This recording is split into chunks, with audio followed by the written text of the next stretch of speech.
साथियों नमस्कार। Beekeeping India YouTube channel पर आपका हार्दिक स्वागत है। साथियों आज हमारे साथ एक बहुत ही ज़बरदस्त पर्सनैलिटी हैं जिनको कि बी कीपिंग का बहुत बड़ा एक्सपीरियंस है और इनका परिचय अपने आप ही देंगे और अपने बारे में बताएंगे। और आज इनसे मैंने गुजारिश की है, रिक्वेस्ट की है, बड़ी मुश्किल से इनका टाइम मिलता है। और जिन साथियों ने हमारे चैनल को सब्सक्राइब नहीं किया वो साथी हमारे चैनल को सब्सक्राइब कर लें। तो साथियों आज सर से हम इंट्रोडक्शन लेंगे इनका और कुछ बीमारियों के बारे में चर्चा करेंगे ताकि हम सब समझ पाएँ कि बी कीपिंग करते हुए हमें बीमारियों से कैसे निपटना होता है। तो प्लीज़ सर अपना इंट्रोडक्शन दें। मेरा नाम अशोक कुमार गोस्वामी है। मैं कुरुक्षेत्र का निवासी हूँ और मैंने सन 1976 में ग्रेजुएशन की थी। ग्रेजुएशन के बाद ही मेरे को मक्खियों का शौक लग गया। तो पहले हमारे यहाँ एपिस मेलिफेरा नहीं हुआ करती थी, तो उस समय हम खेत से पकड़कर मक्खी लाते थे और वो पालते थे। वो एपिस इंडिका जो हमारे इंडिया एशिया मूल की मक्खी है वो पाली जाती थी। वो मैंने डब्बों में शुरू की और मेरा 1976 से बी कीपिंग का इंटरेस्ट रहा और आज तक ये मेरा शौक ही नहीं है, किस्म का मेरे ब्लड के अंदर एक पैशन है जो मेरे को मजबूर करता है कि मैं ये काम करूं। आज मैं 65 साल का हो गया हूं, परंतु इस काम में जो आनंद मेरे को आता है और किसी काम में नहीं। इस काम को मैंने काम की वजह से नहीं लिया, मैं अपने शौक की वजह से लिया। अब मेरी बाईपास सर्जरी का ऑपरेशन 3 महीने पहले हुआ है, परंतु उसके बावजूद भी मैं अपने मक्खियों के डब्बों को छोड़ नहीं सकता। तो ये मेरी इंट्रोडक्शन है। आज मेरी बात हुई शिव जी से, तो इन्होंने कहा कि मक्खियों के बारे में आप बताइए कोई बीमारी के बारे में। तो मैं आज आपको लार्वल डिजीज़ के बारे में बताना चाहता हूँ जो इंडिया ही नहीं पूरे वर्ल्ड में मधुमक्खियों में घमासान मचाए हुए है। वो है वरोवा डिस्ट्रक्टर। वरोवा ये चल तो शुरू से रहा है, ये बीमारी कोई आज नहीं तो पैदा नहीं हुई, परंतु अनसाइंटिफिक वे से लगा लो, कुछ आदमी के लालच की वजह से लगा लो, और कई ऐसे कारण फैक्टर हैं जिसकी वजह से ये मधुमक्खियों में घर कर गया। इसके जो मेन लार्वल डिजीज है ये लार्वल डिजीज है। उसके बाद ये जो इसका वरोवा डिस्ट्रक्टर है, ये जब मक्खियों में आता है पहले बहुत शॉर्ट होता है। और हम लोग जब पहले शहद निकाला करते थे तो शहद के साथ हम ड्रोन के छत्ते काट दिया करते थे। तो जब हमें ये नहीं पता था, हम तो वैसे ड्रोन के छत्ते इसलिए काटते थे कि ड्रोन शहद खा जाते हैं और ड्रोनों के छत्ते पूरी की पूरी एक एक दो छत्ते पूरे लग जाते थे हमारे डब्बों में।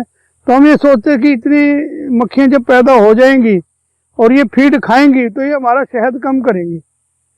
हमें ये नॉलेज नहीं थी कि इससे हम वरोवा को कंट्रोल कर रहे हैं। परंतु हमने उस समय ये बातें आप ये समझो कि 2000 से पहले की हैं।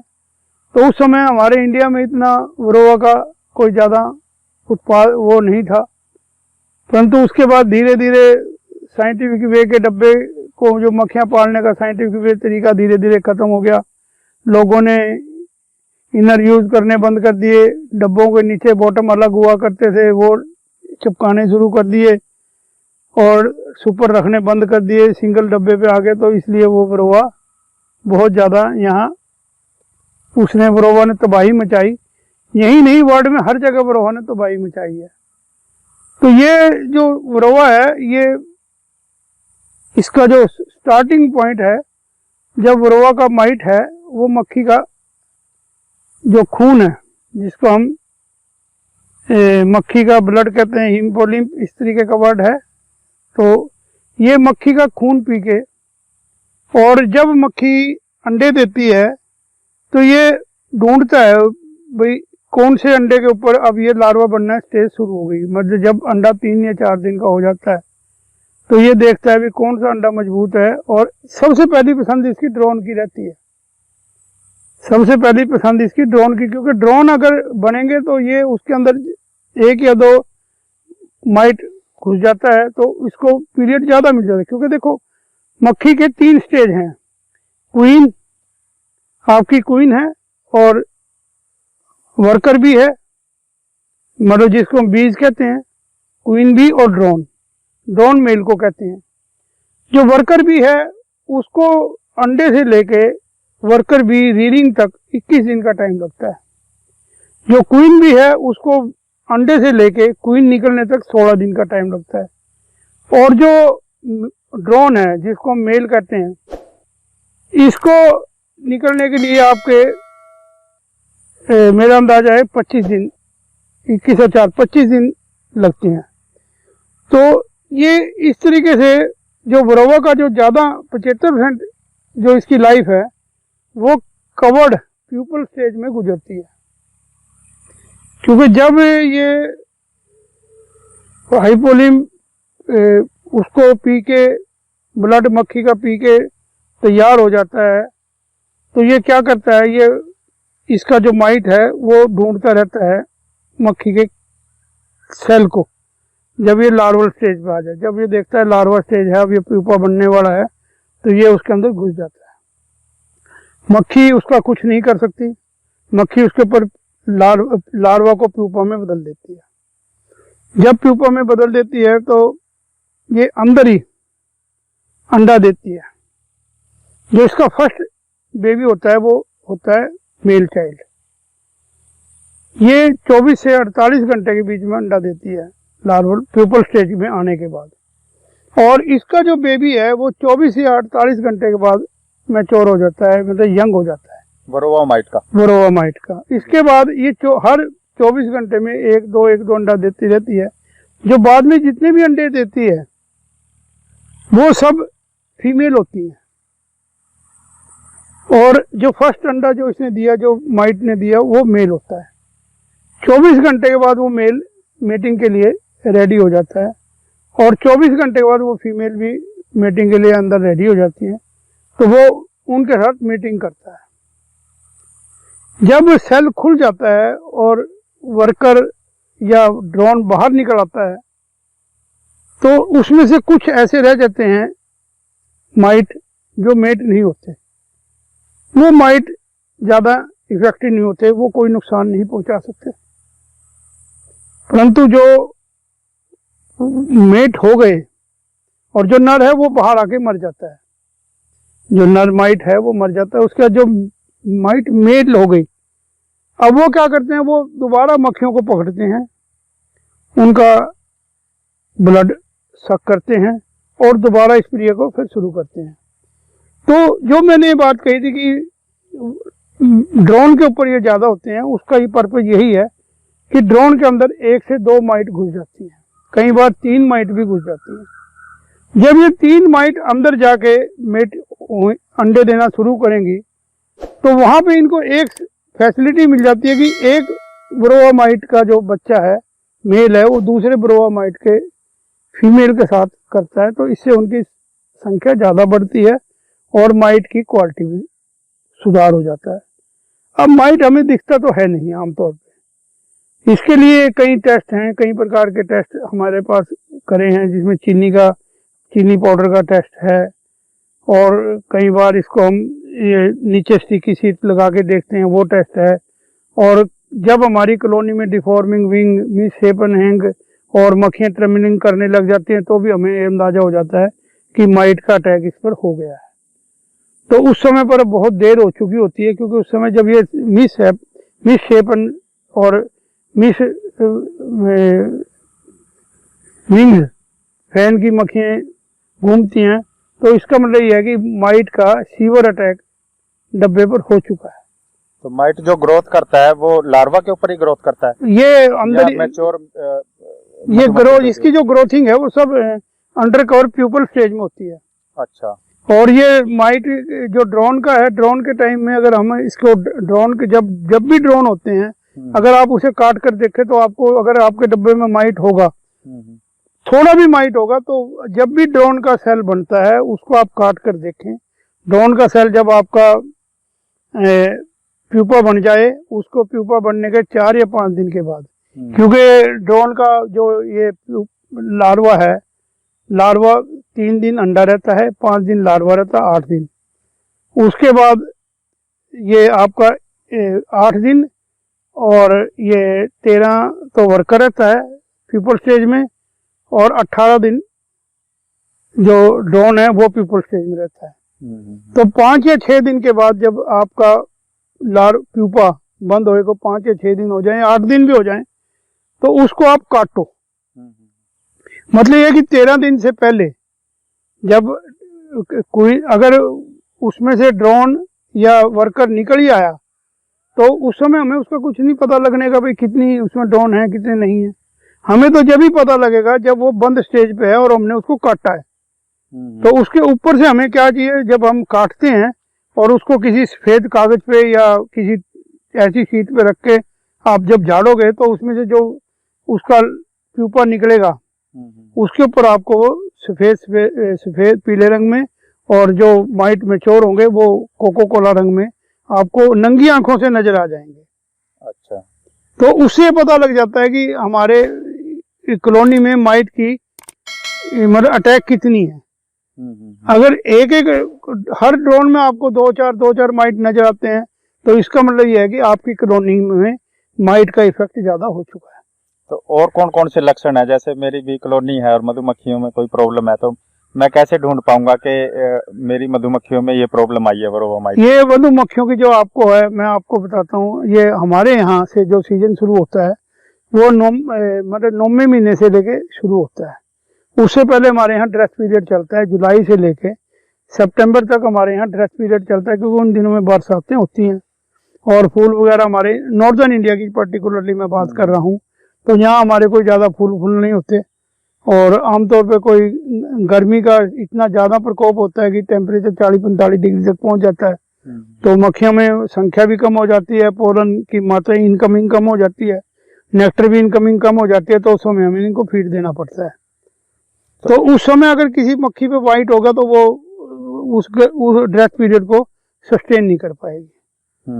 परंतु उसी समय हम इसका ट्रीटमेंट भी वही टाइम है, क्योंकि ट्रीटमेंट इसलिए हम इस पीरियड को हम ट्रीटमेंट मानते हैं क्योंकि इस पीरियड में आपके पास ब्रूड की संख्या कम होती है।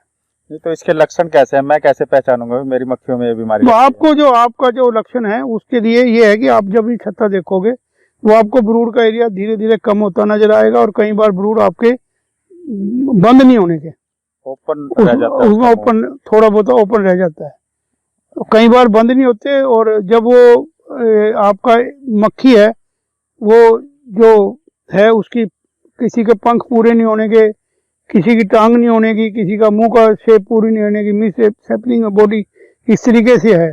और दूसरी बात है, अगर आपको चेक करना है तो आप स्टिकी शीट अपनी बॉटम बोर्ड पे और जाली लगा के नीचे स्टिकी शीट लगा दो, उसमें मोम लगा के, तो जो उसका कचरा गिरेगा वो उसके अंदर चिपक जाएगा।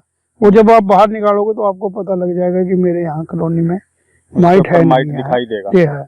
दूसरा चेक ये है कि आप करीबन 200 मक्खियों को पकड़ो और उनको साबुन के पानी में घेर दो, एक गिलास में पाके रोल कर दो, 15-20 मिनट पड़े रहने दो, जितने भी माइट हो धीरे धीरे पानी में ऊपर आ जाएंगे। तो उससे आपको ये पता लग जाएगा कि मेरी कॉलोनी में कितनी इन्फेक्शन की स्पीड तो ये छत्ता उसमें पानी में डालना पड़ेगा? छत्ता नहीं डालना पड़ेगा आपको। 20 या 30 वर्कर या बेबी वर्कर जो मक्खी हैं, बीज हैं, छत्ते में से लो, आप उसको पानी के गिलास में डाल दो।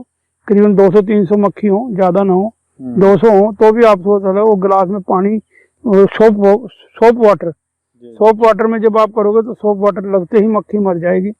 उसको आप 10 या 15 मिनट पड़े रहने दो, तो उसके धीरे धीरे जो जितना माइट है वो धीरे धीरे ऊपर आ जाएगा। उससे आपको पता लग जाएगा कि हमारी माइट में कितनी, इस डब्बे में इन्फेक्शन की स्पीड कितनी है। अगर 1 या 2 माइट है तो आपको कोई चिंता करने की जरूरत नहीं है, परंतु अगर ज्यादा माइट है तो इसका मतलब आपके यहाँ माइट का अटैक हो चुका है, आपको उसकी ट्रीटमेंट करनी जरूरी है। तो ये एक तरीके से छूत वाली बीमारी होती है? नहीं, ये छूत की बीमारी नहीं है, ये जिसमें ये तो छूत की नहीं, जिसको में है उसी में रहती है, पूरी कॉलोनी में? कॉलोनी जब आप मक्खियां ड्रिफ्टिंग कर जाती हैं तो ये ड्रिफ्टिंग के साथ बढ़ती रहती है। जब मक्खियों में एक प्रवृत्ति होती है ड्रिफ्टिंग करने की। ड्रिफ्टिंग का मतलब ये है कि इस मक्खी की मक्खी दूसरे डब्बे में चली गई, अगर उसके ऊपर माइट है तो दूसरे डब्बे में ऑटोमेटिकली ट्रांसफर हो जाएगा। और अगर आपने छत्ता इधर से उधर बदल दिया और उस छत्ते के अंदर एक में अटैक है दूसरे में नहीं है तो ऑटोमेटिकली चले, ये धीरे धीरे आमतौर पर सारी कॉलोनी में फैल जाता है। तो ड्रोन इसको अगर आपने इलाज नहीं किया तो ये ट्रीटमेंट धीरे धीरे फैल जाएगा। इसके अलावा अगर आपके आसपास कोई दूसरी अपैरी है, उसने भी ट्रीटमेंट नहीं किया तो भी आपका ट्रीटमेंट फेल हो जाएगा। इसके लिए यही जरूरी है कि सारे ट्रीटमेंट जितने एरिया के हैं लोग, उस एरिया के पूरे लोग एक समय में ट्रीटमेंट करें ताकि इस माइट को कंट्रोल किया जा सके। क्योंकि हमने देखा है कि हमारे यहाँ पे क्या होता है, हमारे यहाँ सरसों में मक्खियाँ जाती हैं। सरसों का पर्टिकुलरली एरिया है हमारे पास यहाँ, हरियाणा का जो मैं बात कर रहा हूँ, हरियाणा के जींद से आगे चले जाओ, जितने भी जिले हैं, हिसार, मिंदरगढ़, रिवाड़ी, फतिया, गंगानगर और आपका धारूहेड़ा, राजस्थान का भरतपुर, मथुरा, ये सारी की सारी बेल्ट हमारी सरसों की होती है। तो आमतौर पे वहाँ सरसों पे हम मक्खी ले जाते हैं।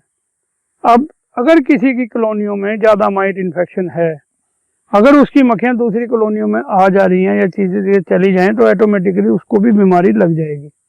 तो इसलिए हमारे को ये जो इसकी वरोवा की ट्रीटमेंट है, वरोवा डिस्ट्रक्टर इसीलिए कहा गया है कि ये फिर सबको मारता चला जाता है। अगर इसका ट्रीटमेंट प्रॉपर वे से नहीं किया गया तो ये मारता चला जाता है। तो और इसका ट्रीटमेंट कैसे कर सकते हैं? इसका ट्रीटमेंट तो इसकी फ्लोविन की पत्तियां आती हैं, फ्लोविन की पत्तियां, वो जिसको हम स्ट्रिप्स कहते हैं। कुछ कंपनियां स्ट्रिप बनाती हैं जो इसके इंसेक्टिसाइड उनके अंदर होता है, तो इंसेक्टिसाइड लगाने से वो रिजल्ट बड़ा अच्छा देती हैं। परंतु वो रिजल्ट अगर लगातार आप उनको यूज करोगे, एक साल अगले साल फिर वो यूज करेंगे, तो धीरे धीरे क्या होता है कि वरोवा माइट इसके अगेंस्ट रेजिस्टेंस बना लेता है। तो वो भी आपके लिए इतना कारगर हो नहीं। एक बार तो वो ठीक कर देंगी, पर नेक्स्ट ईयर जो वो है उसका जो रिजल्ट है वो आपको कम मिलेगा, और तीसरी बार तो उसका रिजल्ट मिलने का ही नहीं। ये जो रेडीमेड स्ट्रिप आती है। इसके अलावा वो है, क्या कहते हैं, आपको मिलता है ये थाइमोल का। हम तो आमतौर पे आपको एक टेक्निकली मतलब ऑर्गेनिक, हमारे को जो है वो ऑर्गेनिक के लिए ही हम आपको प्रिस्क्राइब करेंगे।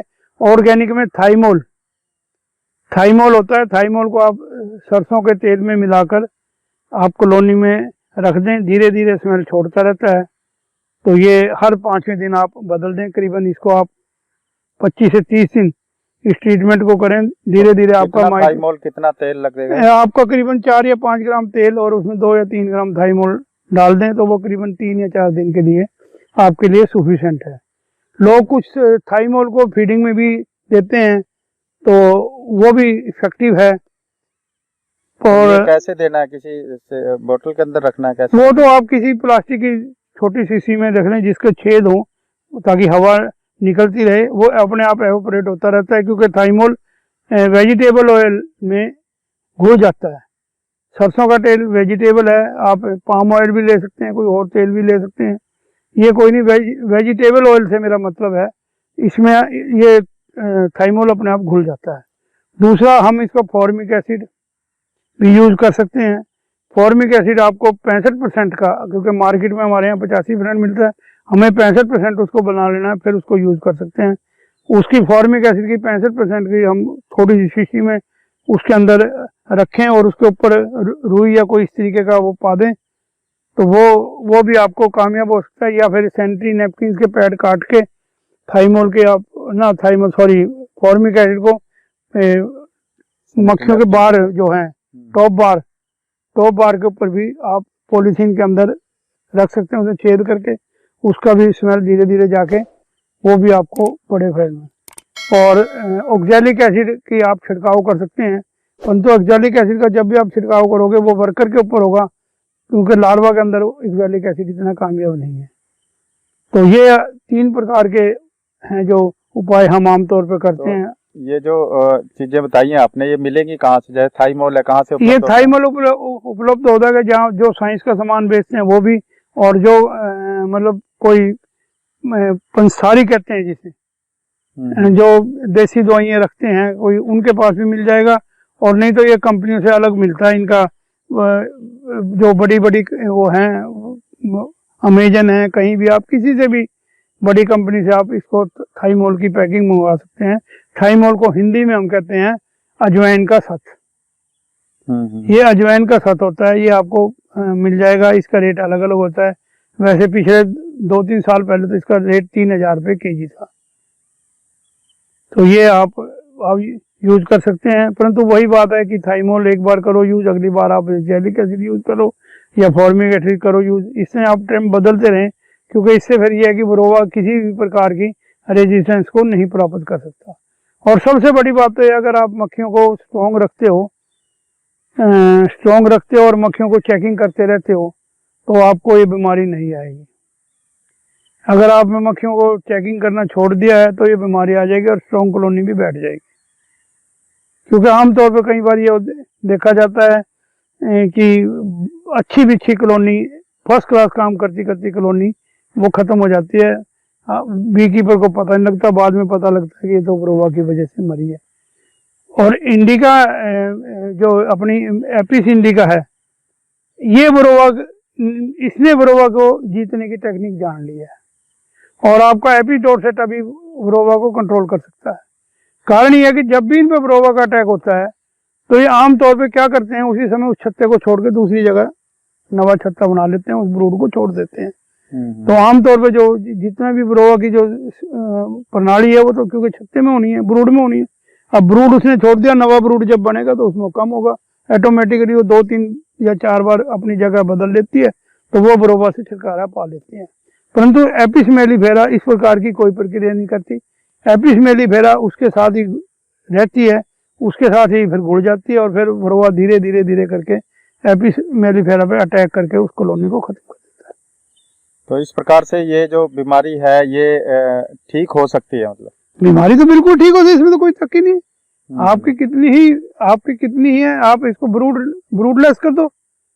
सबसे पहले तो अगर आप कॉलोनी को ब्रूडलेस करके दूसरी जगह आप कर दो, क्वीन को आप कर दो, जब नए अंडे देगी तो वो ऑटोमेटिकली कम हो जाएगी। 2 या 3 बार, अगर आपने 2 बार ब्रूड बदल दिए मक्खियों के और 2 दिन 3 दिन ब्रूड नहीं रहने दिए तो वो उस माइट को लेइंग के लिए जगह नहीं मिलेगी। जब लेइंग के लिए जगह नहीं मिलेगी और वो एज उसकी निकल जाएगी तो वो अपने आप मतलब नेगेटिव में आ जाएगा।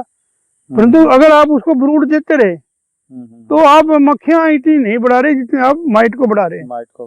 क्योंकि आमतौर पे क्या होता है, जब माइट होता है, थोड़े ब्रूड होता है तो हमें नजर नहीं आता, परंतु जो हमारा ब्रूड बढ़ता है तो हम मक्खी के साथ मक्खी कम बढ़ा रहे हैं, माइट ज्यादा बढ़ा रहे हैं, इसीलिए ये माइट डिस्ट्रक्टर हो जाता है। अगर हमने इसको कंट्रोल कर लिया, अगर हमने ब्रूड को पता है भाई इस कॉलोनी में माइट है, अगर उसकी हमने सारा ब्रूड निकाल दिया, अगर आप 2 या 3 बार लगातार उसका ब्रूड निकालते रहो, 20 या जिसका लार्वा बना फिर निकाल दिया, लार्वा बना फिर, अगर आपने 2 या 3 बार निकाल दिया तो आप अपने आप ऑटोमेटिकली माइट आपने खत्म कर दिया। ये एक इसकी प्रक्रिया है, क्योंकि माइट को अंडे देने के लिए जगह नहीं मिले तो वो कहाँ से बढ़ेगा, मेटिंग के लिए जगह नहीं मिले तो कहाँ से बढ़ेगा, क्योंकि वो तो एक प्यूपल स्टेज पे बढ़ना है। प्यूपा हमने निकाल दिया, ब्रूड मतलब हमने ब्रूड निकाल दिया तो हमने माइट निकाल दिया। तो उनकी प्रोसेसिंग को रोक करके भी हम उस पर नियंत्रण पा सकते हैं। ब्रूड को अगर हम खत्म कर दें किसी पीरियड के लिए तो भी हम उसके ऊपर कंट्रोल पा सकते हैं। ये इसका आज मैंने आपको ये बता दिया। और इसी के साथ एक इसी का माइट है ट्रेपेडिलियस, ये भी इसी तरीके का माइट है, परंतु ये इतना खतरनाक नहीं है। ये होता है और अपने आप ऑटोमेटिकली धीरे धीरे खत्म हो रहा है। ट्रीटमेंट इसकी भी यही है, परंतु ये इतनी ज्यादा मात्रा में नहीं होता। चलो बाकी और डिजीज के बारे में और डिजीज तो फिर डायसेंट्री है और डिफॉर्मिंग्स है और कई प्रकार के माइट हैं जो होते हैं इसमें, तो उनके बारे में है, तो वो फिर आपको जैसा भी टाइम होगा तो आपको जो इसके बारे में बताएंगे। परंतु ये जरूर रखें आप कि अपनी मक्खियों को देखते रहें, ड्रोन को काट काट कर चेक करते रहें कि हमारे यहाँ माइट ने अटैक किया नहीं।